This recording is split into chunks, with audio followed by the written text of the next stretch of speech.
veníamos trabajando la vez pasada, quería contarles que para mí es un tema ir siguiendo los pasos de la lingüistería en Lacan, o la lingüistería de Lacan. He tenido cierta posición ingenua en un momento, en el sentido de que dije, bueno, va a haber una clase para lingüistería, porque no vayan a creer que hay muchos lugares donde Lacan hable de su lingüistería. No hay muchos. En realidad creo que no hay dos. Entonces, esta visita que tuvo de Jacobson hizo que el tipo nos cuente un poco de qué hablaba cuando hablaba de su lingüistería, y tenemos que aprovecharla, porque no aparece en otros lugares. Les decía que tuve una posición ingenua porque dije, bueno, una clase le vamos a dedicar a eso, y después dije, una clase demasiado poco, vamos a dedicarle otra, y ahora estoy mirando con buenos ojos que para fin de año termine y pueda salir de la lingüistería y volver a otros temas, pero resulta que hay algo ahí que me va reteniendo. Yo quiero avanzar y parece que es algo que me impone más tiempo que el que yo quería. Y es de ese tipo de cosas que cuando las tenés que explicar te das cuenta que te lleva mucho más trabajo que cuando no las tenés que explicar. Como esa persona que decía, si no me preguntan qué es el tiempo, sé qué es. Pero cuando me preguntan qué es el tiempo, me doy cuenta que no sé qué es. ¿Sí? Así que les pido disculpas, pero vamos a seguir siguiendo los meandros de la lingüistería lacaniana. A manera de pequeño resumen, le quería contar que la clase pasada hemos diferenciado el orden, el campo del significante, del orden, el campo y el espacio del significado. Lacan decía es una diferenciación topológica. Ese era el primer punto. El segundo punto era que el significante para la lingüística, siempre estamos dentro de la lingüística. Yo les dije en algún momento él se va a separar. Entonces el segundo punto era que el significante se colectiviza. El significante se colectiviza según una organización estructurada que produce efectos de significación. Yo les di como ejemplo el fonema, analicemos el significante a nivel de fonema, colectivicémoslos todos los fonemas de una lengua, y todos los fonemas van a producir una especie de conjunto cerrado. Cada uno de esos fonemas no tiene ningún significado, ninguna significación, y sin embargo producen palabras que sí la tienen. ¿Sí?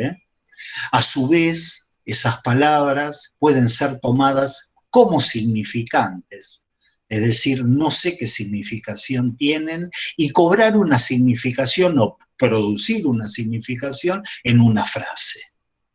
Y así al infinito. Era lo que la vez pasada llamábamos el otro del otro. ¿Sí?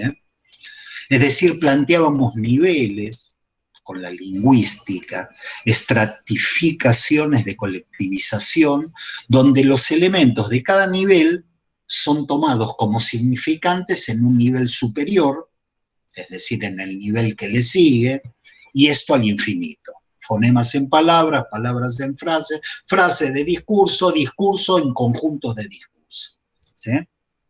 Es decir, en cada nivel habrá algunos elementos del nivel anterior que van a ser tomados como significantes y producirán una significación nueva. Hay otro del otro. Terminé la clase diciendo que con esto rompe Lacan. Es aquí donde Lacan rompe y plantea su lingüistería. Rompe en el punto en que dice, lo único que podemos afirmar es que hay significantes. Hay un significante, un significante, un significante. Es decir, diferencia ese un significante de las operaciones que la lingüística hace sobre él. ¿Mm? Dice, lo único que se puede decir es que hay un significante. Después viene la lingüística y los colectiviza, los agrupa. ¿Sí? Y es este agrupamiento, es esta colectivización que hace que uno pueda hablar de el significante. Cuando uno habla de el significante o el orden significante, está hablando de una operación lingüística. Es decir, el orden significante, el campo significante, el significante ya implica una operación de encerrarlos en un conjunto que hace la lingüística. La lingüistería dice, yo no adhiero a eso. No los encierro en conjunto, no los colectivizo. Es decir, en la lingüistería no hay colectivización del significante. Todo lo hablado en una sesión analítica es un significante. Y una interjección del analista, un ajá, un es otro significante exactamente del mismo nivel. Es del mismo nivel porque no hay niveles. Es decir, tenemos un gran discurso y el analista dice, ajá, y los dos son un significante del mismo nivel, porque no hay niveles. Una interjección, ¿y una interjección qué es? Es una palabra, una locución o un sonido expresado para transmitir algo, un sentimiento, una sensación, algo como la sorpresa, como la expectación. Ajá. Una interjección es un significante, una onomatopeya, que son esas suerte de imitaciones orales o escritas de los sonidos, como un wow, y escribe uno, wow. Una onomatopeya es un significante. ¿Por qué traigo esto? Porque en nuestra lingüistería nos vamos despegando de a poco de la noción misma de significante. Resulta que en el teatro antiguo, antes de empezar la obra, se hacían 3 golpes de bastón. Cuando iba a empezar la obra, venía alguien y hacía... Eso es un significante. Es decir, no se queden con la materialidad fónica de lo que el paciente dijo. Un gesto, una cosa así, tipo de los que levantan la ceja, o una sonrisa socarrona, o el corte de una sesión, puede ser un significante interpretativo en nuestra lingüistería. ¿Mm? Les decía que las colectivizaciones generan una totalización, un conjunto cerrado. Por ejemplo, los fonemas que forman parte de otro conjunto cerrado, por ejemplo, las palabras que forman parte de... De tal manera que hablar de el significante es hablar de un orden cerrado y completo. A esto se opone Lacan cuando habla de un significante sin estratificaciones. Uno podría decir que el significante no existe. El significante, como el orden significante, como el universal del significante, el significante no existe. Hay uno, uno, uno. ¿Les suena? Digo, ¿les suena? El significante no existe. Hay uno, se los cuenta de a uno. son de este tipo de cosas que hacen que cuando uno vuelve a leer esto, uno dice, este niato me está transmitiendo algo, pero de una manera, me lo está dando a entender. Porque venimos con la lingüistería y el tipo le dice a Jacobson, mire, la colectivización es algo que no cierra, lo dice muy políticamente, dice, el lingüista tendría dificultad para cerrar una colectivización, pero cuando vos seguís el argumento, decís, este guacho me está llevando a algún lugar. Porque es una consecuencia lógica, es decir, el significante existe para la lingüística, para la lingüistería no, y se cuentan de a uno, y a uno la oreja se le pone receptiva, dice, a la mierda, porque todos acá, o muchos de acá, deben haber escuchado, la mujer no existe, por más que yo esté hablando de otra cosa, se las cuenta de a uno. Entonces, vamos a hablar de dos principios, o vamos a poner dos principios de la lingüistería, ya no de la lingüística, de la lingüistería. Separamos significante de significado. Hay un significante, otro que no constituyen un orden cerrado ni una estratificación de órdenes. Bien, si uno sigue cómo va armando este punto 2, Lacan, si uno lo sigue, van a ver que él quiere ilustrarnos qué es un significante. Nos va a tratar de ilustrar, insisto, para la lingüistería, qué es un significante. Para ilustrarnos qué es un significante y cómo un significante produce sentido, trae a colación las paremias. Él no las nombra así, ustedes si buscan la palabra paremias no la van a encontrar, pero está hablando de paremias. Trae las paremias. ¿Qué es una paremia? Una paremia es un enunciado, una frase corta, que por lo general es un consejo o una reflexión de carácter intelectual o moral. Un enunciado o una frase corta.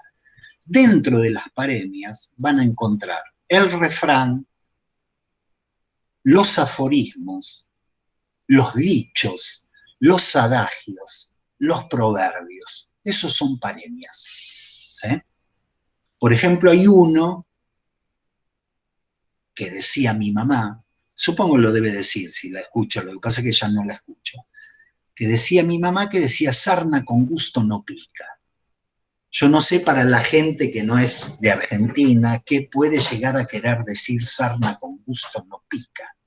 Así que es un proverbio, sarna con gusto no pica. Ojos que no ven, corazón que no siente. La cabra al monte tira. Eso sí sé qué significa porque me lo decía cuando yo hacía algunas giladas, entonces decía la cabra al monte tira como diciendo no va a cambiar, este no va a cambiar. Tanto va el cántaro a la fuente, puntos suspensivos, ¿sí? Son los primeros ejemplos que nos trae Lacan para ilustrar el un significante y cómo el un significante produce sentido. Sarna con gusto no pica. Entonces nos cita un texto que yo se los voy a subir, lo voy a mandar por mail, son de este tipo de cosas que a mí me parece, a partir de lo que me han planteado algunos de ustedes, de una especie de foro, de una especie de lugar donde ir poniendo cosas para que la gente pueda leer y pueda comentar. ¿Sí? Cita un texto de un lingüista francés que se llama Jean Paulhan. ¿Sí? Es un texto que se llama La experiencia del proverbio, que yo lo voy a mandar para el que no tenga, y que es un francés que vivió en Madagascar. Vivió en Madagascar y aprendió a hablar muy bien el malgache. Él tenía la estructura sintáctica y semántica perfecta de cómo hablan los malgaches. ¿Sí? Lo hablaba muy bien, pero se dio cuenta de que nadie entendía lo que él quería decir. Repito, hablaba muy bien, conocía perfectamente la estructura sintáctica, semántica, pero él tenía la impresión de que nadie entendía lo que él quería decir. Lo cito. Dice, me parecía que a mis palabras le faltaba cierto peso, un valor, un tono de convicción. Él podía decir las cosas, pero sentía que los demás no lo entendían y decía eso. Me parecía que a mis palabras le faltaba cierto peso, un valor, un tono de convicción. Por eso el texto se llama La experiencia del proverbio, porque es la experiencia de lo que le pasaba a él. Él sentía que los demás no lo entendían. Y fue descubriendo, Jean Paulhan, fue descubriendo que esto tenía que ver en Madagascar con la existencia de un lenguaje proverbial que usaban los malgaches. Los de Madagascar aparentemente tienen un lenguaje proverbial. Les voy a dar un ejemplo del texto. Resulta que Jean va a ir al mercado con alguien de ahí de Madagascar. Entonces se produce un diálogo, porque él intenta transmitirnos lo que era esta experiencia. Se produce un diálogo. La persona con la que está hablando le dice, para ir al mercado tomemos un carruaje. Para ir al mercado tomemos un carruaje. Y Paulhan le dice, mejor vayamos a pie. Esta persona lo escucha y le dice, el respeto se compra. Si vas al mercado a pie, se burlarán de vos. El autor, este lingüista que está hablando con el otro, se da cuenta que cuando le dicen el respeto se compra, está utilizando una frase hecha, está utilizando un refrán, está utilizando una paremia. El respeto se compra, ¿sí? Es un proverbio. Entonces, nuestro autor, considerando ese proverbio en el contexto de la conversación, le dice, prefiero hacer como a mí me gusta y que me respeten menos. ¿Se entiende? ¿Lo vamos entendiendo? ¿Mm? Vamos al mercado, vayamos en un carruaje, el tipo dice, no, mira, yo prefiero ir a pie. Me responde el otro, el respeto se compra.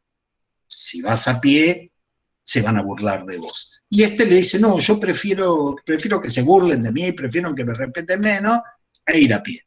¿Sí? Cito al autor, cuando él dice esto, prefiero ir a pie y que me respeten menos. Sin embargo, no tardo en percibir que hablo en el vacío y solo para mí. Es decir, el otro no le entendía lo que quería decir. Por más que sintáctica y semánticamente, insisto, por más que lingüísticamente el tipo hablaba bien, el otro no le entendía lo que quería decir. Su interlocutor no entendía de qué estaba hablando. Y ahí el autor se da cuenta de que tendría que haber dicho, cito, la voz de la cigarra cubre los campos, pero todo su cuerpo cabe en una mano. Que es un refrán que expresaría, no te hagas el ricachón si no tenés un mango. Pero para un malgache, si vos le decís, no te hagas el ricachón que no tenés un mango, no te va a entender. Le tenés que decir, la voz de la cigarra se escucha en todo el campo, pero su cuerpo cabe en una mano. ¿Sí? Estos proverbios deben ser usados en determinados contextos. Si usás el mismo en un contexto diferente, en un contexto, quiere decir que ya estoy saliendo del lenguaje tal como lo entiende la lingüística. estoy saliendo, diciendo, pero ¿en qué contexto yo voy a articular estos signos? Si usás ese proverbio en un contexto diferente, nadie te entiende lo que querés decir. Entonces Lacan trae este artículo, dice, me entusiasmó este artículo. ¿Por qué lo entusiasmó? Porque estos proverbios muestran un uso de significante, muestran un uso del significante, que producen efectos de sentido muy precisos.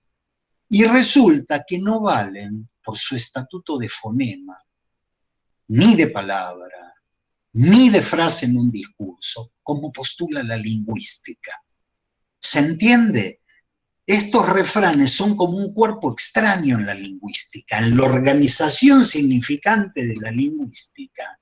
Que vos tengas que decir, la voz de la cigarra se escucha en el campo, pero su cuerpo cabe en una mano, y que eso significa, no te hagas el ricachón porque no tenés un mango, desde la lingüística no se puede explicar.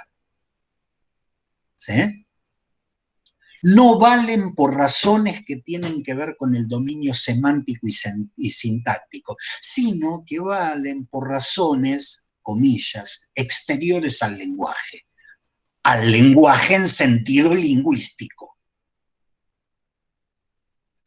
Por ejemplo, acá en Argentina tenemos un gran productor de paremias que es Maradona.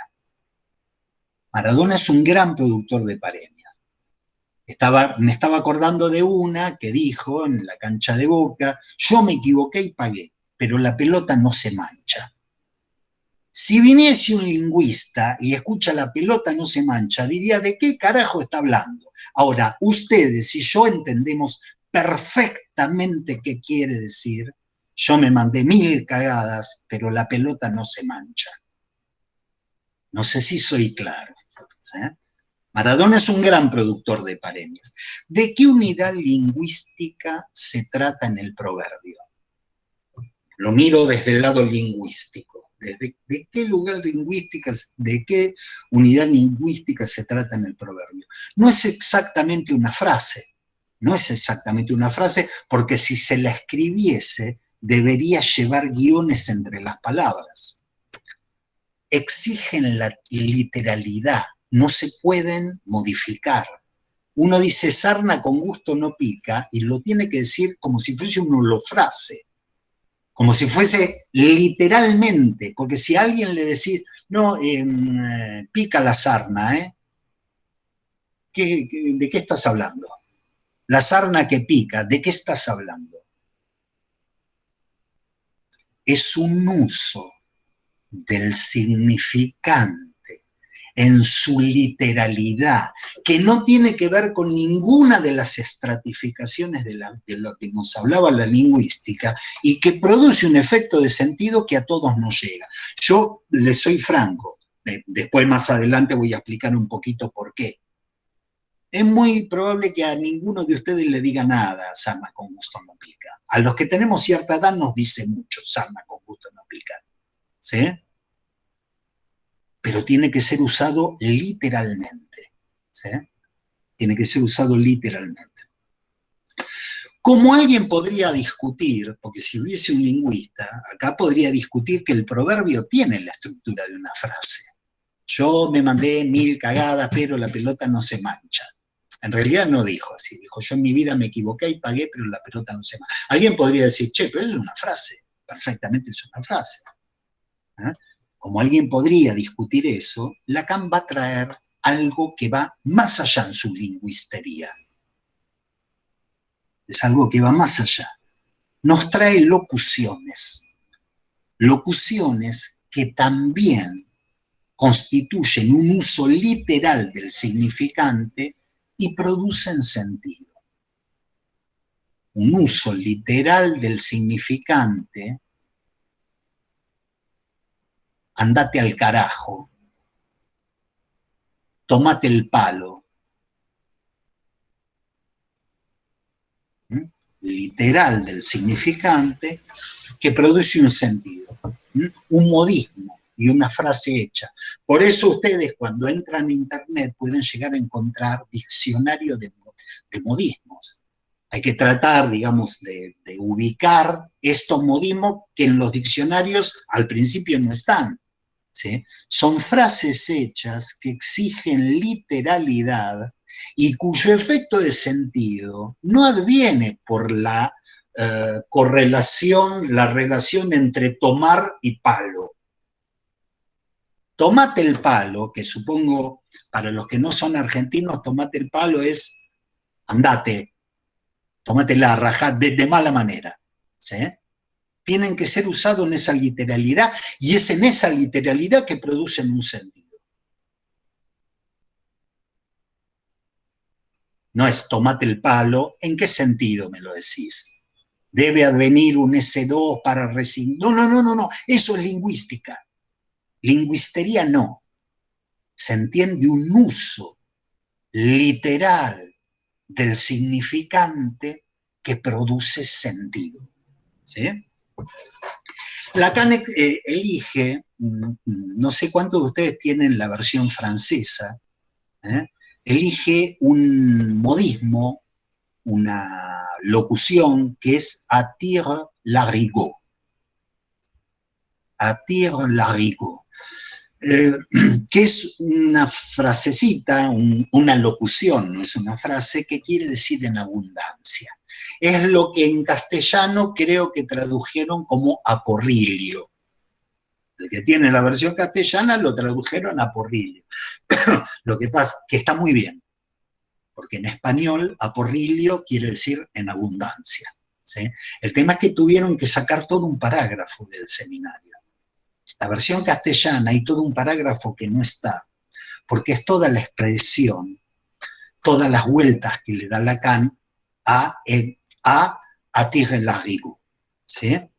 Esta expresión quiere decir en abundancia y se usa en el contexto del consumo de alcohol.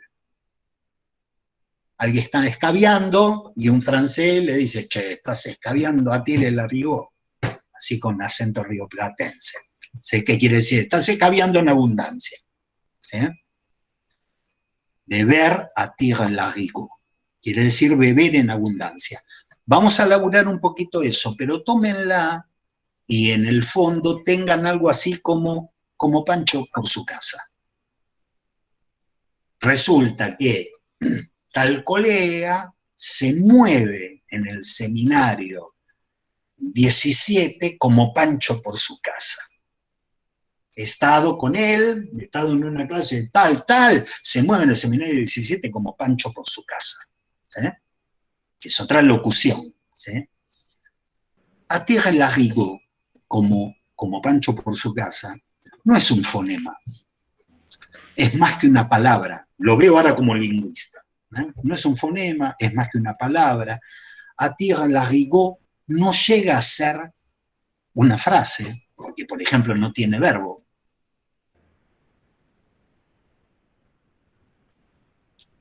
Suponete que sería a lo Cadorna. ¿Vieron cuando la gente dice que pague Cadorna? ¿Escucharon alguna vez esa locución? Que pague Cadorna, ¿sí? Pasa que attire l'arigot es más pequeña todavía, porque ni verbo tiene, ¿sí? A las cansadas. Esa podría ser.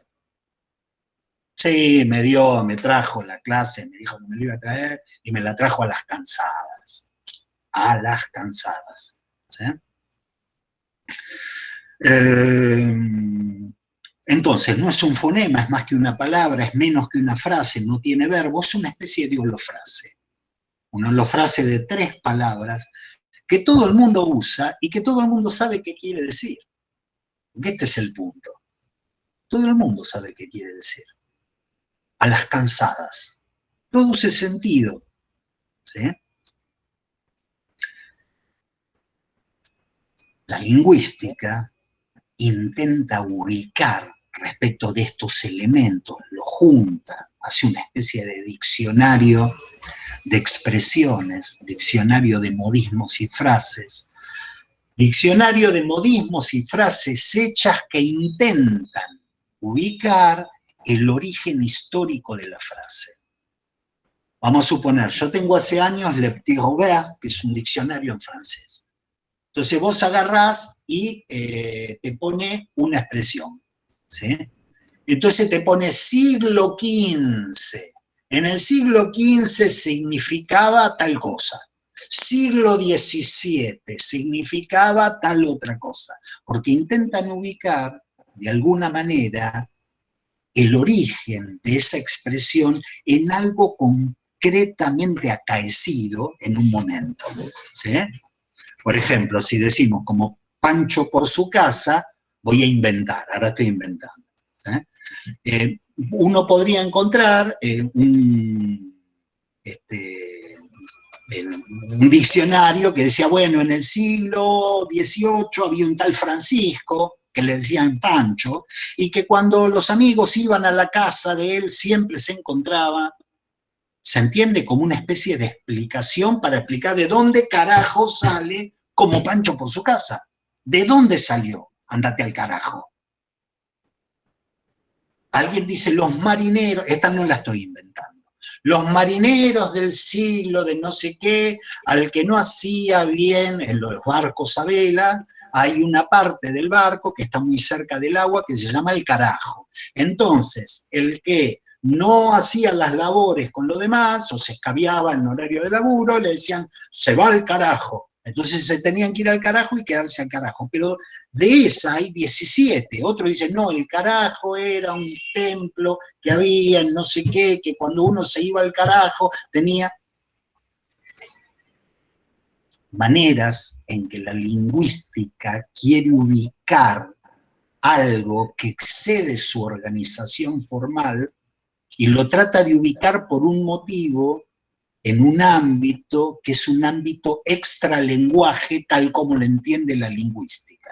Porque para la lingüística el lenguaje es una articulación de signos, nada más.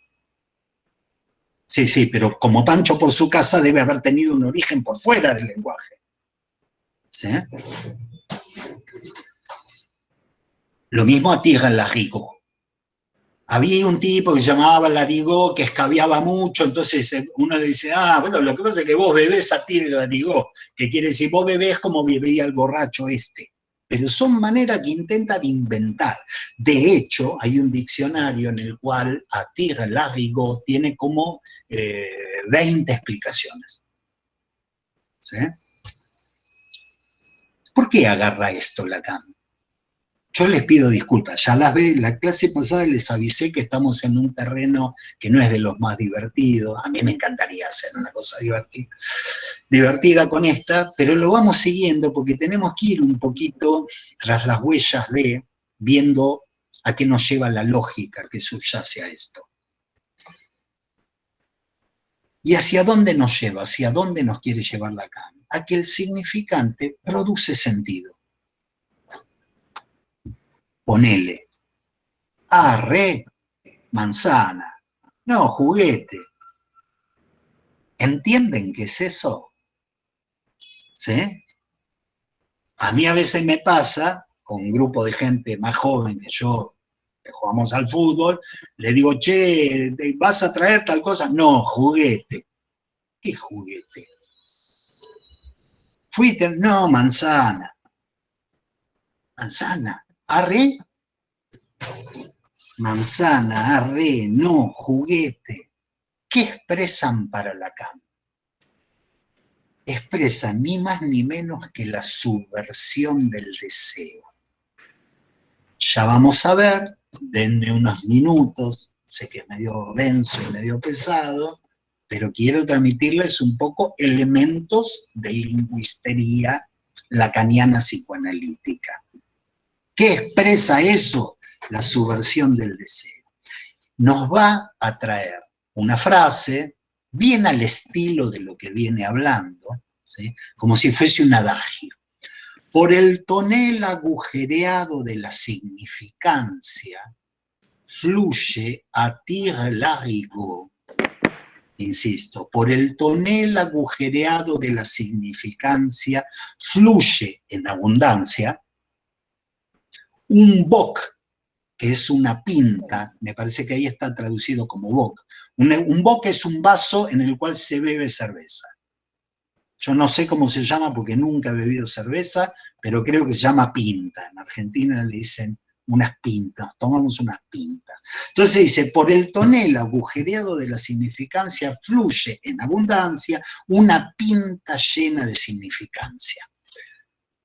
Punto. Nos tenemos que meter con la significancia. Disculpen. Si uno lo sigue, nos tenemos que meter con la significancia, que es un concepto de Emile Van Benist, que es un lingüista que escribió un texto que se llama Problemas de Lingüística General, que tiene un capítulo que se llama Semiología de la Lengua. ¿Qué es la significancia? Esta definición es mía, no es de Van Benist, así que tómenla como de quien viene. Puede estar más o menos bien, puede estar más o menos mal. ¿Sí? La significancia es el campo de la producción de significación.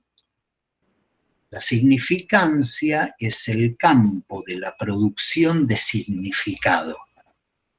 La significancia es la capacidad que tiene algo de producir significación o significado. Por ejemplo, yo no me veo bien porque estoy en un cuadradito así, pero si yo hago así con las manos y hago así, es evidente que esto tiene significancia. Si yo hago así, tiene significancia, produce sentido, es algo que produce sentido. Por eso decía, está bien la materialidad, el significante, la palabra, bla, bla, bla, bla, bla, pero fíjense que yo estoy haciendo cosas así. Es algo que tiene significancia definida por mí como el campo de producción de significación o significado, ¿sí? Como la capacidad que tiene algo de producir significación o significado. Van Beniste, y tenemos que dar la vueltita por Van Beniste, pero porque él trajo la significancia, si no yo me lo ahorro. Van Beniste sigue a Saussure, para quien la lengua es un sistema de signos, pero plantea dos modos de significancia. Dos modos de significancia. Es decir, dos modos de producción de significación. El modo semiótico y el modo semántico. Insisto, yo les pido disculpa, esto me retiene. Esto parece que a mí me impone tiempo. ¿Sí? Hay dos modos de significancia, es decir, hay dos modos de producción de significación, el semiótico y el semántico. El modo de significancia semiótico corresponde al nivel intralingüístico. Para Van Beniste, el modo de producción de significancia semiótico es el intralingüístico, que es el que surge de la articulación de los signos. Ahora, el modo de producción de significancia o el modo de significancia semántico resulta de lo extralingüístico. Eso de lo que se habla, el referente, ¿y quién lo habla? Fíjense que Van Beniste no se queda solamente con el lenguaje como una especie de signos. Dice, el lenguaje habla de algo. El lenguaje habla de algo y al lenguaje lo pone en acto alguien. No es al pedo que no es en vano, no es gratuitamente que lo traigo, porque lo que les quiero traer es cómo Lacan nos va metiendo en la enunciación, desde la lingüística. Y entonces nos mete a Van Beniste. Hay un modo de producción de significancia que tiene que ver con la enunciación. No me vengan con cómo se articulan los signos. Ya los malgaches mostraron que si vos a alguien le decís la cigarra, en un contexto de ir al mercado, te entiende. Pero si a otro le querés decir, che, no te hagas el que tenés guita porque no podés, en otro contexto, y le decís la cigarra te mira como diciendo, ¿qué dice este gil? Porque hay algo exterior al lenguaje. ¿Sí? les quiero ir transmitiendo que hay un referente y que hay una enunciación. No sea cosa que este animal francés, nos quiere ir vendiendo la idea de que la referencia del lenguaje sea algo que no creemos que es. No sea cosa que este tipo nos quiera empezar a meter en la cabeza que la referencia del lenguaje es el goce y que uno habla para su goce. Y nos lo quiera ir metiendo desde la lingüística, nos va enjabonando las cosas y nos va acomodando la cabeza de a poco para pensar que cuando una pareja pelea uno con el otro y uno le dice, no, porque vos, no, porque no es así, no, porque cada uno no le está hablando al otro, cada uno está hablando de su goce. Se entiende que no es poca cosa que un lingüista diga, miren, hay un modo de producción semántico en el cual lo que tiene que ver ya no es tanto los signos, sino el referente, eso de lo que el lenguaje habla, que Saussure hubiese dicho, a mí qué carajo me importa de qué habla el lenguaje. Yo estudio el lenguaje, la estructura del lenguaje, a mí no me importa de qué habla. Eso no es de la lingüística, eso es de otra cosa. Bien. Lacan dice, a mí me interesa de qué habla alguien que está tirado en un diván. Si no hago lingüística. Y me interesa también Van Beniste, porque Van Beniste dice, y tiene que ver una posición de enunciación. Entonces, el modo de significancia semántico resulta de lo extralingüístico, eso de lo que se habla y quién lo habla, es decir, la enunciación, la actividad del locutor que pone a la lengua en acción. Es decir, una subjetividad se manifiesta en el acto enunciativo. ¿Ok? Les cito a Van Beniste. Hoy cuando subí el link al Facebook, a la página de Facebook, hoy cuando subí a la página de Facebook, puse una imagen, no sabía qué poner, y digo de Van Beniste, si pongo la cara nadie lo va a conocer, entonces puse algo de esto. Puse algo que van a encontrar como un cuadro sinóptico de este asunto. Cito a Van Beniste. Lo semántico carga por necesidad con el conjunto de los referentes. Es decir, eso de lo que habla el lenguaje. Acuérdense, la significancia semántica tiene que ver con la enunciación y con eso de lo que habla el lenguaje. ¿Sí? Lo semántico, cito de nuevo a Van Beniste, carga por necesidad con el conjunto de los referentes, en tanto que lo semiótico está por principio separado y es independiente de toda referencia. O sea, lo semiótico de Van Beniste era lo saussuriano. Saussure que decía, por fuera del lenguaje no me hablen, eso de otro palo. ¿Sí? Eso es de otro palo, paremia. ¿Qué quiere decir de otro palo? No, lo que pasa es que en el siglo XVII pusieron cierta mercadería en un palo y otra en otro palo, y entonces eso se sedimentó en la lengua como... Vamos a ver para Lacan cómo se sedimentó eso en la lengua. No tiene nada que ver buscar el real de la expresión en el siglo XVII. Entonces, el orden semántico, dice Van Beniste, se identifica con el mundo de la enunciación y con el universo del discurso. Con la enunciación y con el universo del discurso que abarca las cosas de las que habla el lenguaje. ¿Ok? Es decir, Van Beniste, a su manera, articula algo que Lacan siempre quiso articular, que es la estructura y su sujeto.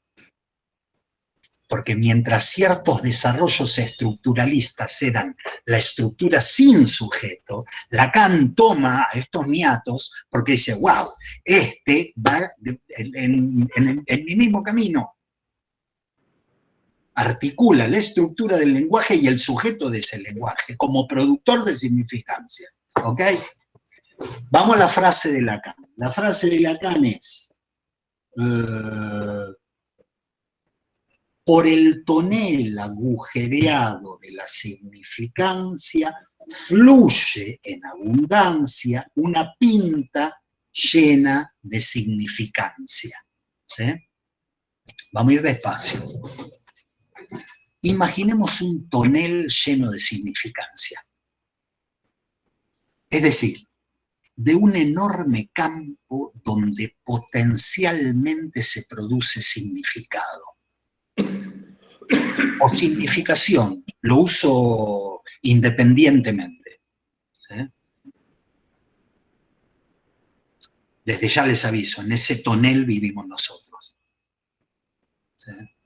Es como el túnel, sábado, bueno, no, este es el tonel. ¿Sí? Imaginemos un tonel lleno de significancia, es decir, de un enorme campo donde potencialmente se produce significado o significación. Es decir, habitamos un universo simbólico repleto de signos que pueden producir significado o significación. Habitamos eso. Lo voy a decir de otra manera. Hay un tonel lleno de sentido sin sentido. Dije, hay un tonel lleno de significancia. Se lo digo de otra manera. Hay un tonel lleno de sentido sin sentido. Les doy un ejemplo. Imaginemos que leemos una frase y que decimos, eso quiere decir algo, pero todavía no sé qué quiere decir.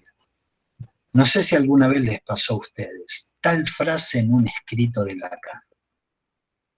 Agarramos una frase en un escrito de Lacan y decimos, uno supone que algo quiere decir, la gente lo lee, habla, es el gran otro de la palabra y el lenguaje, hace ese tipo de cosas, uno lee la frase y dice, yo me doy cuenta que algo quiere decir, porque no sé qué quiere decir. ¿Sí? Uno supone que algo debe querer decir, pero no acierta a saber qué quiere decir. Es decir, estamos en el campo del sentido sin sentido previo a que cristalice en un significado. Estamos en un campo de sentido sin sentido previo a que cristalice en un significado. Entonces uno lee la frase del seminario 20, la discute, la hablamos, qué sé yo, y uno dice, ah, era esto que significaba. Ahí está el significado.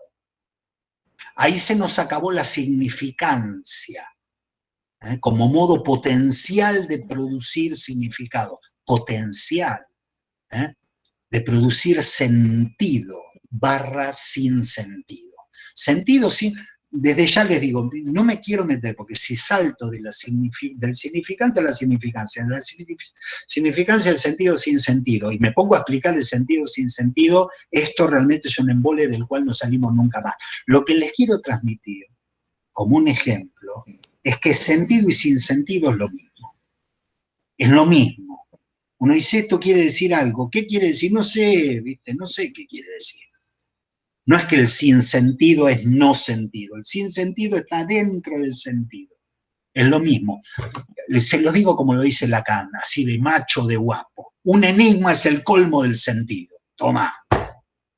Pues sí es un enigma. Y bueno, pero si es un enigma quiere decir que quiere decir algo. ¿Y qué quiere decir? Y no sé qué quiere decir. Por eso es un enigma. Ah, entonces tiene sentido. Sí, tiene sentido, pero tiene sin sentido. Una frase de Lacan. ¿Qué significa? ¿Qué sé yo? Hay que remarla un rato largo. Pero que algo significa, algo significa. Es decir, estoy en el campo del sentido sin sentido. Y la vez pasada yo hacía referencia a los libros de la buena memoria. Pegó el salto a la poesía. Pegué el saltito. Lo hago cortito, el saltito. Pero lo hago cortito porque me hago el gil, porque uno ahí tendría que agarrar y parar la oreja 5 horas seguidas. Porque en un texto del Flaco Spinetta también estamos en el sentido sin sentido. A menos que alguien me diga, no, lo que quiere decir, como he tenido, conozco gente que me las letras del blues de la artillería. del Indio Solari. Me decía, no, está hablando de fafafa, porque está hablando de la falopa, de que usted... Ah, todo eso está diciendo. Ah, mira. Me metí con la poesía, saltando despacito, sentido sin sentido. ¿Sí? Entonces, imaginemos un tonel lleno de significancia, que deviene de esta especie de universo simbólico, un tonel de sentido sin sentido, y en ese tonel hay un agujero por el que fluye esa significancia. Acuérdense, significancia, teníamos en un modo semántico y un semiótico. Tengan como figura de fondo el modo semántico. ¿Sí? Fluye significancia. El deseo inconsciente. Lacan, estoy en Lacan y lingüistería. El deseo inconsciente toma ese flujo, toma una parte de ese flujo y hace venir algo nuevo al mundo. El deseo inconsciente de ese tonel en el que fluye significancia toma algo y lo toma de la literalidad de lo que surge, ¿sí? Lo toma y hace venir algo nuevo al mundo. Tómate el palo. ¿Alguna vez alguien empezó con eso? ¿Sí? Es decir, toma en su literalidad parte de ese flujo y crea una nueva locución de la que podemos decir que tiene sentido sin sentido y que todavía no sabemos en qué significado se cristaliza. Ustedes deben pensar, ¿qué está diciendo este gil de goma? Este gil de goma. Alguien arrancó y arrancó en una posición deseante. Alguien en algún momento arrancó en una posición deseante y le salió el gil de lechería. Fíjate el gil de lechería lo que está diciendo. Es decir, algo que tiene sentido sin sentido y que todavía no sabemos en qué sentido cristaliza. Por eso daba el ejemplo de estas charlas. ¿Vas a ir al recital del Indio Solari? No, manzana. No, astilla. No, juguete. ¿Sí? ¿De dónde salen estas expresiones? Del encuentro del deseo inconsciente con un campo de significancia. Insisto, vivimos en un universo simbólico que tiene potencialmente todo, se puede producir cualquier efecto de significado potencialmente. ¿Por qué? Porque es un tonel lleno de significados. Del encuentro de un deseo inconsciente que se articula en esos elementos en su literalidad, ¿sí? Salen esas expresiones. El producto de ese encuentro subvierte el orden anterior que había en la lengua. El producto de ese encuentro subvierte el orden anterior que había en la lengua. Tómate el palo, empieza a querer decir algo que antes no se decía así. ¿Se entiende? Hay algo subversivo del orden. Tómate el palo, empieza a querer decir algo que antes no estaba. Por eso es que la Real Academia Española tiene el constante trabajo de incluir expresiones que el deseo inconsciente acuña, expresiones que el deseo inconsciente acuña, y de archivar otras expresiones en las que el deseo inconsciente ya no se articula. Es un tema, porque ya cuando hablamos del lenguaje parece que no hablamos de una cuestión de signos. Ya parece que es un lenguaje que de alguna manera incluye al ser hablante, ahí adentro. Es una especie de lenguaje que incluye al sujeto. El sujeto es inextricable de la estructura.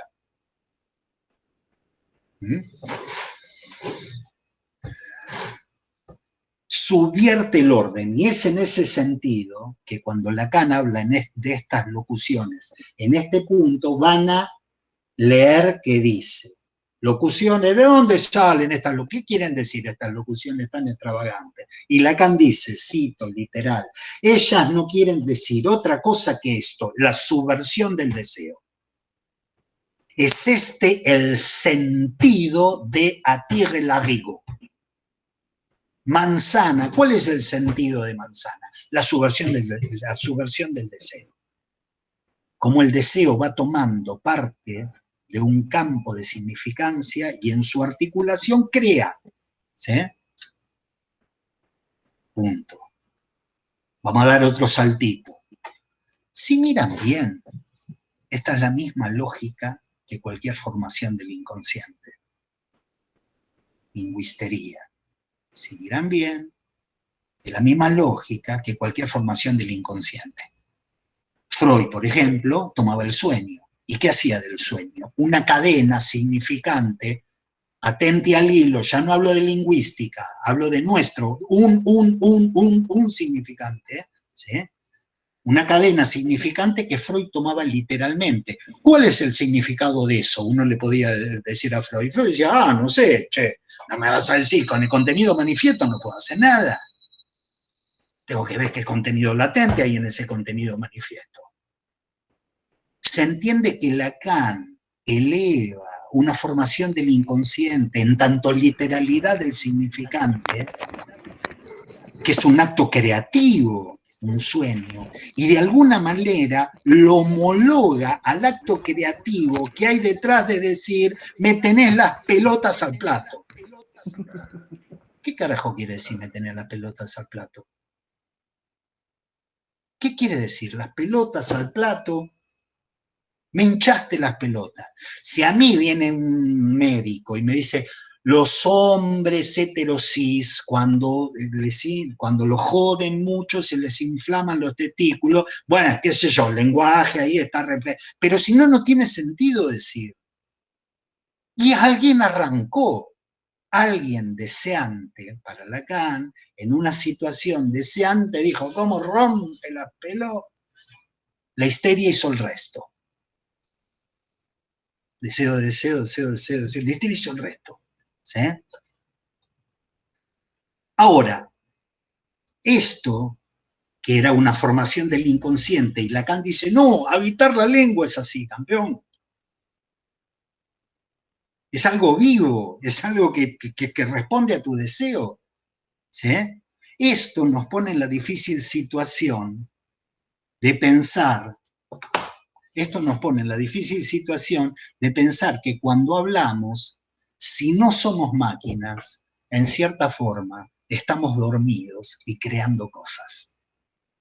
Porque Lacan no dice, no, Freud, cuando en el sueño esto funciona así, pero despierto, ojo, despierto, nuestra relación con el mundo es cognitiva. Las pelotas, ¿qué carajo quiere decir las pelotas? Cuando uno dice las pelotas, ¿qué es la pelota? Uno, una vez que ve estas paremias, una vez que agarra el elemento de lingüistería, ¿sí? Una vez que uno agarra esta lingüistería, dice, y ha habido un deseo ahí, un deseo del cual incluso yo puedo no ser consciente pero agarré esto e hice lo que hacía, creo que era el hombre de las ratas, me parece, que en un momento a los padres le decía, velador, lámpara, mate, termo. ¿Se acuerdan eso? ¿Se acuerdan de ese momento? Velador, mate, termo, lámpara, que Freud, que decían, este va a ser un gran neurótico, o no me acuerdo qué otra cosa, pero bueno, terminó siendo un gran neurótico, o un delincuente, un asesino, no sé qué. Resulta que nosotros, yo les estoy hablando a ustedes y les estoy diciendo, velador, mate, Betis. El significante genera bêtise. Vamos laburando un poquito más esta tontería, esta necedad de entendernos. ¿Sí? Entonces, para nuestra lingüistería, estas locuciones muestran el encuentro de un significante tomado en su literalidad y la producción de significancia en que consiste la realización del deseo inconsciente. Hablo de producción de significancia, no te digo qué quiere decir, ni me meto en el significado, ni me meto entre... Por eso le dije sentido, está en el sentido. Un sueño es un criptograma que tiene sentido. ¿Cuál? ¿Qué sé yo? Tal vez. Ya Lacan esto la venía viendo hace rato, cuando decía el deseo es su interpretación. ¿Sí? Bien. ¿Tendrá esta capacidad del significante de producir significancia, es decir, sentido, sin sentido? ¿Tendrá esto alguna relación con el goce no fálico? En caso de que haya, porque como todo el mundo sabe, está el goce complementario, digamos, la relación no toda de la muerte, todo eso que todos saben y que uno viene de acá, de atrás, mirando. ¿Tendrá alguna relación esta capacidad del significante, de producir significancia, alguna relación con el goce no fálico? Esta posibilidad de crear sentido sin sentido podrá tener un lugar en algún montaje que permita una manera de suplir la no relación sexual. Lo repito, esta posibilidad de crear sentido sin sentido podrá tener un lugar en algún montaje que permita una manera de suplir la no relación sexual acomodándose al goce fálico.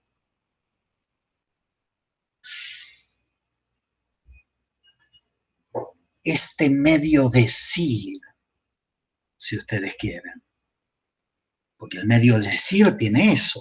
¿Qué quiere decir? No, medio dice.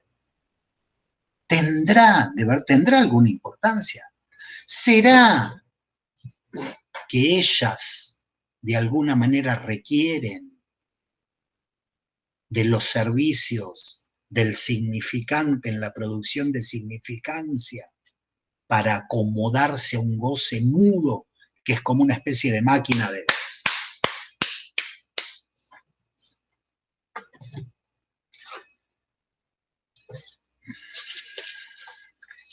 Quiero ir apurándome.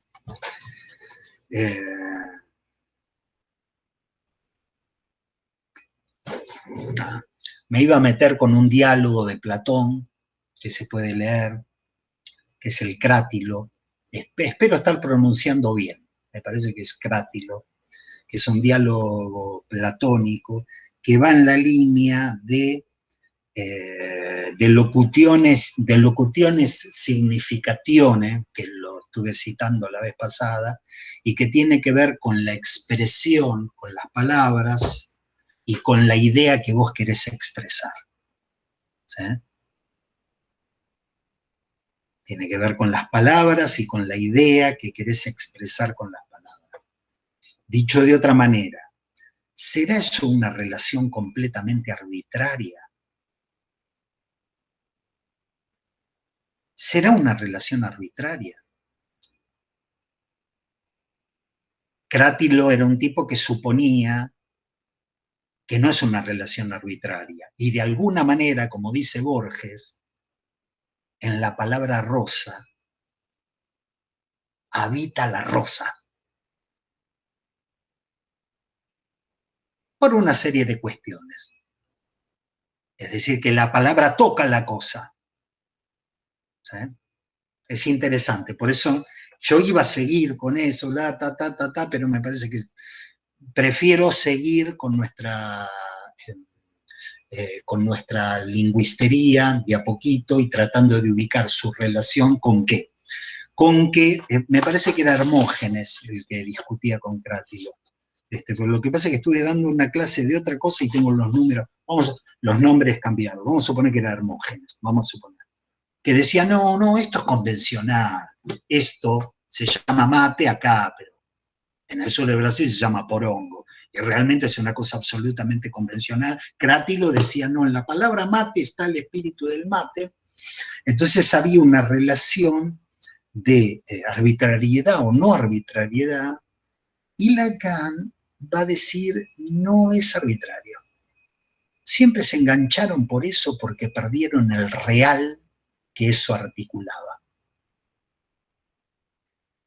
No nació de cualquier manera la palabra mate para el objeto mate. ¿Sí? No es arbitrario. ¿Dónde está lo real? Lo real está en el deseo que acuñó la frase, el deseo que acuñó la palabra. Es como si yo les dijese, y con esto termino, durante algún tiempo me ofrecieron como la dirección de un lugar muy especial, donde había gente de un estamento socioeconómico bajo ligado al consumo de estupefacientes. Y yo no los entendía. Estaba con ellos y no los entendía. De verdad no los entendía. Corte que el Kobani, Kobani, está bien policía, Kobani, Ratti, está bien. Corte que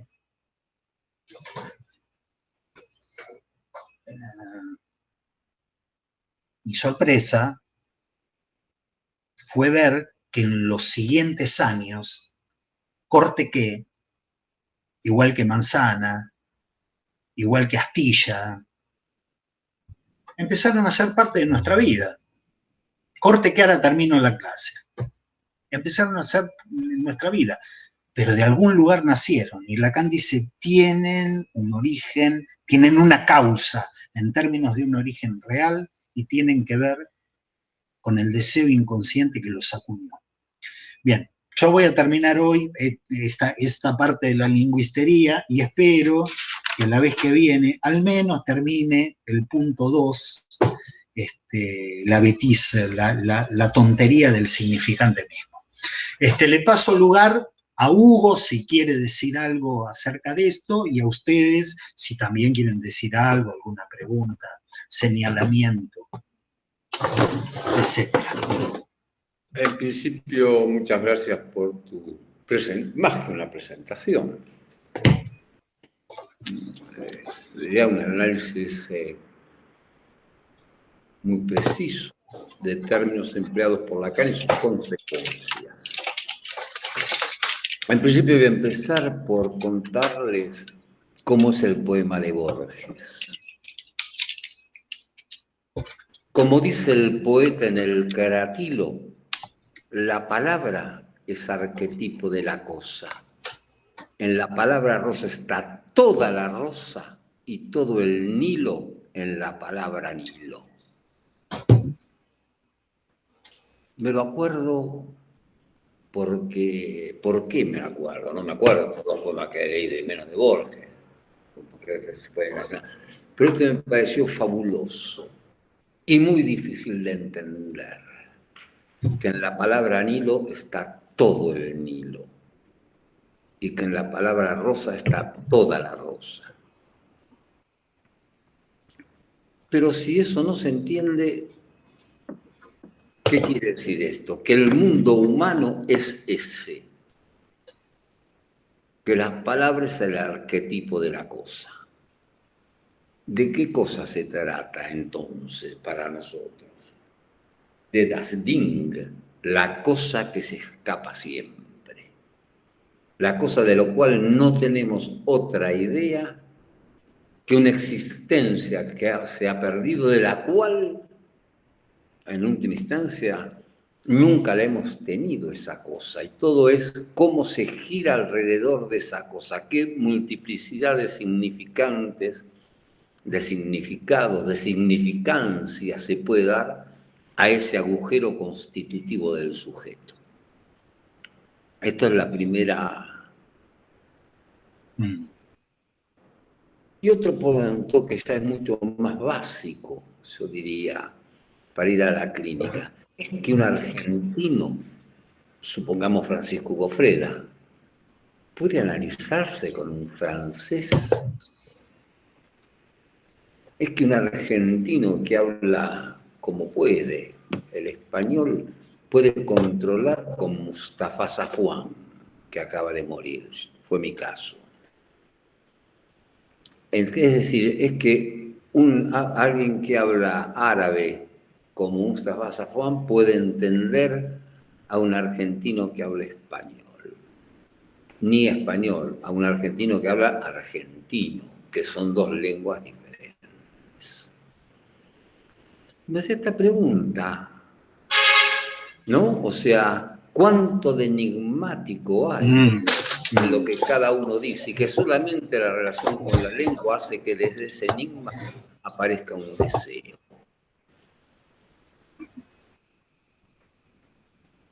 Voy a decir una pequeña experiencia. Cuando me fui a analizar en Francia, tuve varios años ahí tirado hablando. Lo que yo quería era hablar en francés. Pero cuando fue el momento de hacer mi pase, fue a partir de una palabra, yo diría que no sé, es muy conocida, La Paz, P-A-Z. Algunos saben que en ese boliche de Corrientes y Montevideo hemos circulado más de uno muchas noches para saber cuál era la palabra que era el arquetipo de la cosa.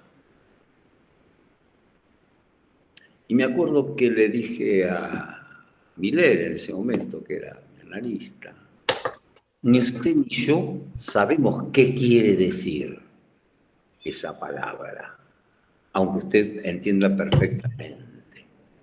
Y es que en cada palabra hay una falta de sentido absoluto.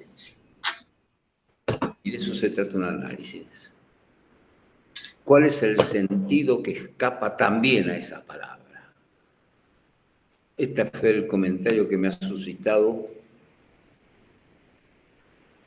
lo que nos ha traído hoy Roberto, y quisiera conocer de él qué piensa de lo que acabo de decir.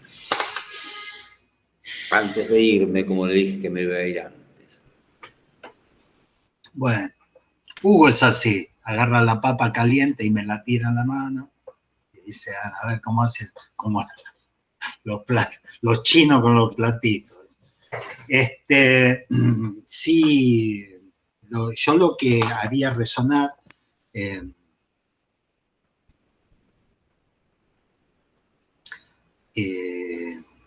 vamos a hablar de clínica, ¿sí? Porque está muy bien la pregunta de si un argentino, lo pongo como pregunta, ¿se puede analizar con un francés? Y bueno, yo la duplicaría o la redoblaría con la pregunta, ¿es que un argentino se puede analizar con un argentino? Porque depende de qué idea uno se haga de la lengua, depende qué idea uno se haga de la lengua, como para decir no a los dos, sí a uno y no al otro, o sí a los dos. ¿Sí? O sea, eso por un lado. Es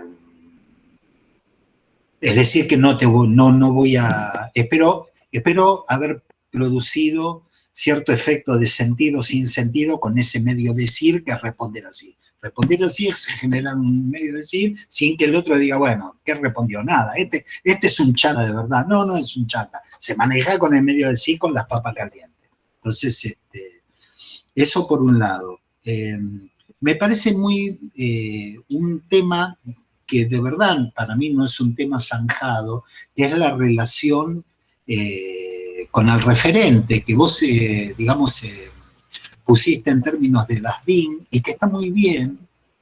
Uno a veces ve desarrollos de Lacan, uno ve a veces sigue desarrollos de Lacan donde se va dibujando como una perspectiva del análisis en términos del surgimiento de un significante nuevo, bueno, como una cosa así, del surgimiento de un significante nuevo, y uno dice, che, ¿y qué relación tiene esto con lo real? con un real, porque la película sigue, no termina el seminario 20, la película sigue, y a veces uno capta otros movimientos de Lacan, ¿sí?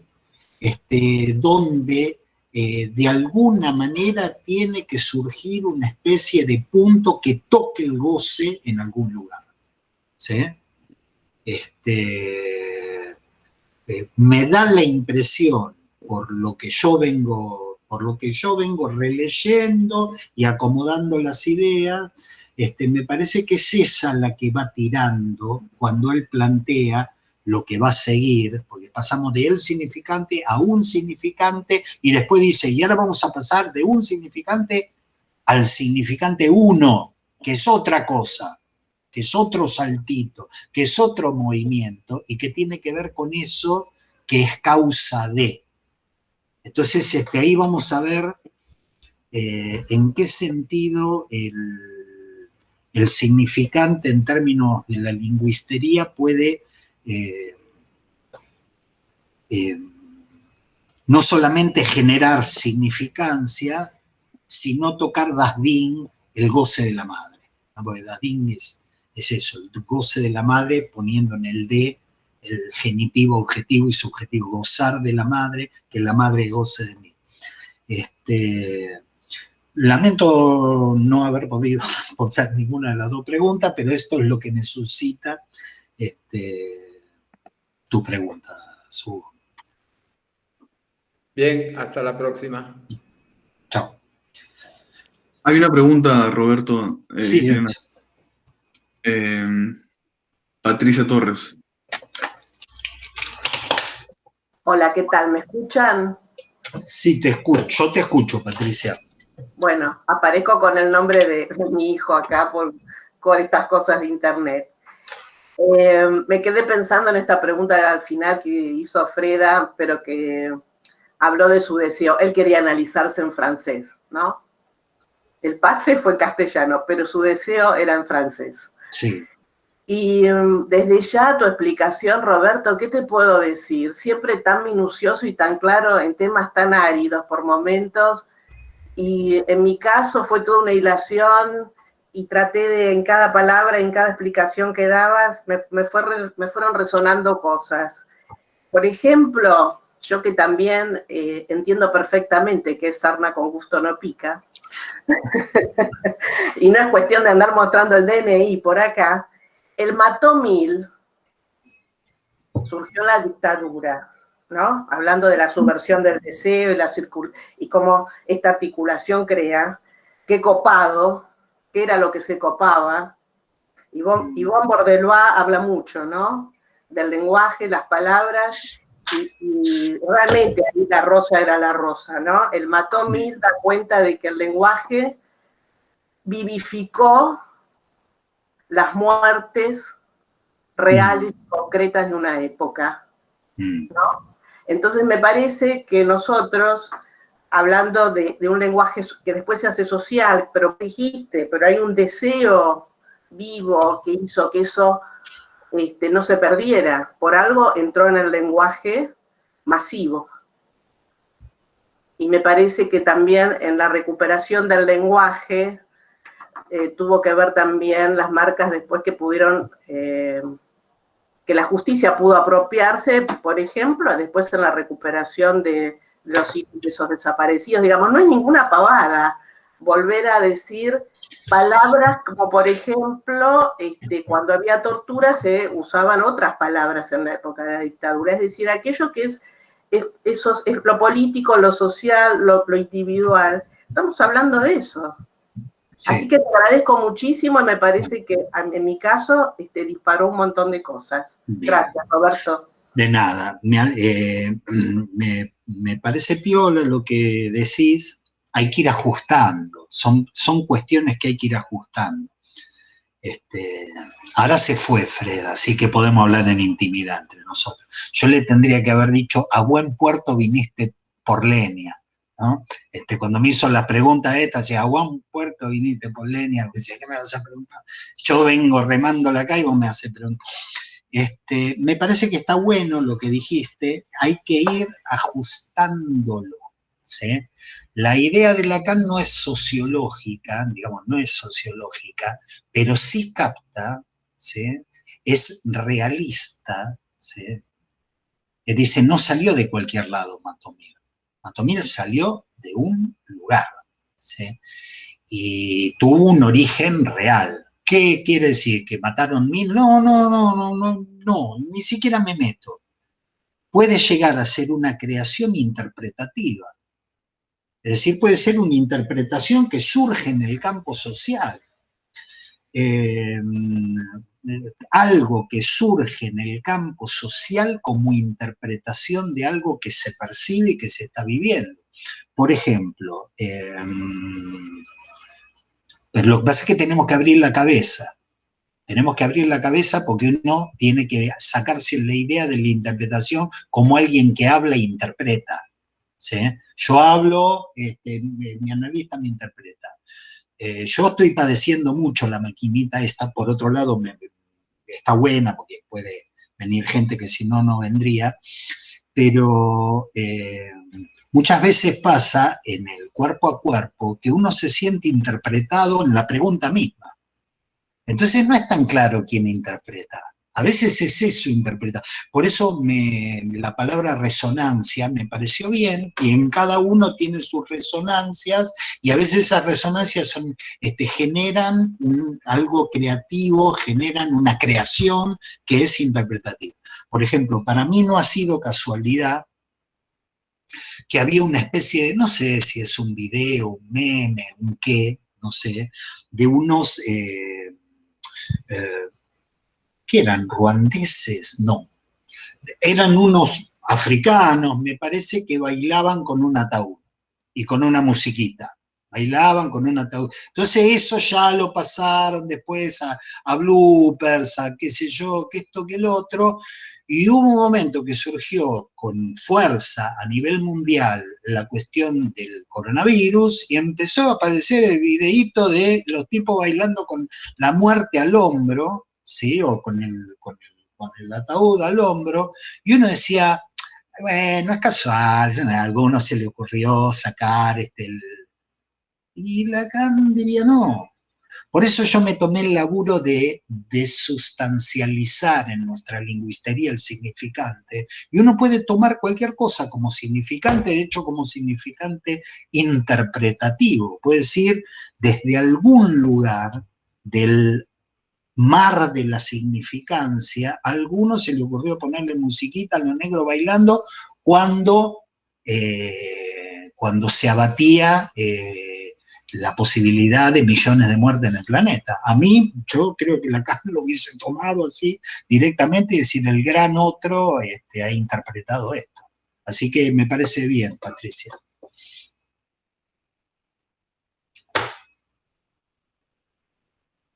Sí, hay el ejemplo que dio Julieta también cuando se acaba la salida, hay que tener pólvora, de Bolsonaro a Biden. Gran ejemplo. Ajá.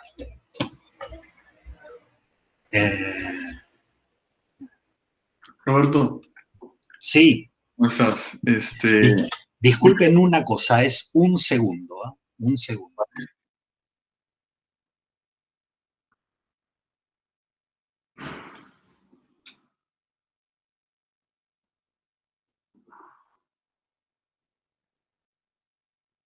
Esto se llama multitasking. Arrancó con las computadoras, ahora uno es multitasking, está acá, está allá. Sí, Enzo, decime. Te decía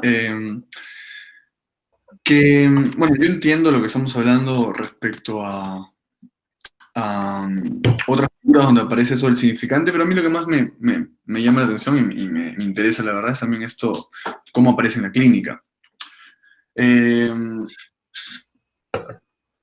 Entonces también, solo a partir de la interpretación, me parece que se llega a los significantes, y cómo cuesta a veces también hacer que aparezca un significante cuando el paciente, el tipo de consulta, están pegados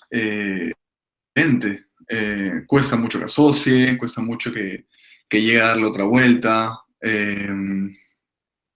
No no voy a decir si antes costaba más o menos, porque no es la cuestión, pero cómo tiene que haber algo en la interpretación que pueda marcar que de una palabra decante un significante, porque también me parece que a veces se toma muy a la ligera como que cualquier palabra es un significante, ¿no? Y justamente me parece que hay una diferencia importante en eso. Pero bueno, te quería preguntar al respecto de eso en la clínica, que me parece a mí, y aparece creo una figura en la dirección de la cura, que Lacan propone como enseñar a asociar directamente al paciente, que no tiene por qué saberlo, que no tiene por qué venir un tipo que sepa asociar o entienda lo que es la asociación libre. Por ahí tengo una cita de esas, donde aparece proponiendo que se le enseñe a asociar. Bueno, no sé qué opinas de eso. Podemos tomar, digamos, para la vez que viene, digo porque vi que se pasó la hora. Entonces, podemos tomar para la vez que viene, vos podés traer esa cita. ¿Sí? Sí, la tengo por ahí. Yo estoy completamente de acuerdo, que no cualquier palabra es un significante. Acá desde el principio, palabra vacía, palabra plena, él hace como una diferencia muy marcada. No cualquier palabra es un significante. ¿Sí? Entonces hay hay que verdaderamente cuando la topología, lo digo yo porque lo dice él, en rigor de verdad no sé si tiene un desarrollo topológico, cuando una palabra es un significante en términos de representar un sujeto para otro significante. ¿Sí? Entonces ya empezamos con una cuestión completamente diferente y a mi gusto, pero esto es una cosa, insisto, mía, muchas veces hay que animar mucho el trabajo. Hay que animar mucho el trabajo analítico para generar una posición analizante. La posición analizante no es que se nace con eso. Vengo con posición analizante. Vos podés querer analizarte en checoslovaco con Zizek, no sé, por decir. ¿Sí? Y uno tiene esa voluntad, y sin embargo hay algo que no se logra en términos de la posición analizante. El deseo no son las ganas. El deseo no son las ganas. La posición analizante no viene de fábrica. A Freud jamás le vino ninguna de fábrica. Jamás le vino nadie en posición analizante. Freud tuvo que hacer mucho laburo para que esa pibita de 15 años, cuyo papá había encontrado una carta en el escritorio, y la piba dijo, ay, me voy a matar, y qué sé yo, y el papá la llevó a Freud, estoy hablando de Dora, para generar en Dora una posición de analizante hubo mucho laburo, y hay que leer Intervención sobre la transferencia, cómo Lacan piensa las intervenciones de Freud, para lograr establecer a Dora en una posición analizante, y hay que volver a leer el Seminario 17 en el término de la histerización del discurso. No cualquier palabra es un significante, no hay, a mi gusto, no hay estándar, ni siquiera el estándar de la sesión corta, ni siquiera el estándar de la sesión corta, ni siquiera el estándar de tomar significante. Me parece que a esta altura de la soirée, yo lo tomo bien, en vez de decir, che, no, cualquier palabra es un significante, y a mí me tenés que dar una prueba de que esto sea un significante. Me tenés que dar una prueba de que este sea el significante sintomático. Me la tenés que dar. No te la voy a aceptar así. Así como así. Y ahora con lo que aprendimos de Lacan, puede ser un significante que sea, no sé, una frasecita, incluso cortada por la mitad. Me tenés que probar que este sea el significante del advenimiento de la transferencia. Es decir, el significante de la transferencia, pero clínicamente. Con un caso clínico me tenés que probar que acá se produjo una entrada en análisis por advenimiento del significante de la transferencia en el campo del otro. Mostrame, porque a mí las palabras, si no, es como una especie de magia. Así que yo tomo lo peor. Por eso cuando uno le dice, che, este paciente está en análisis o no. Y escucha, y qué sé yo, bueno, es algo real, es algo real ubicar qué caramba es la posición analizante, como si fuese, porque tengo ganas de consultar con vos, estoy en posición analizante. Por eso me gustó que digas la palabra paciente, me pareció que estuvo buena. Vi algunas cosas que se movían por acá. ¿Hay preguntas o les pido disculpas con el tema del paso de la hora? Di una clase más larga que la que tenía pensado dar. Fueron comentarios, Roberto, breves, o sea, al respecto de lo que dijimos, de lo que dijo, pero ninguna pregunta en sí. Bien. Ok, entonces esos comentarios los veré después y nos vemos en 15 días. Les mando un beso. Chao.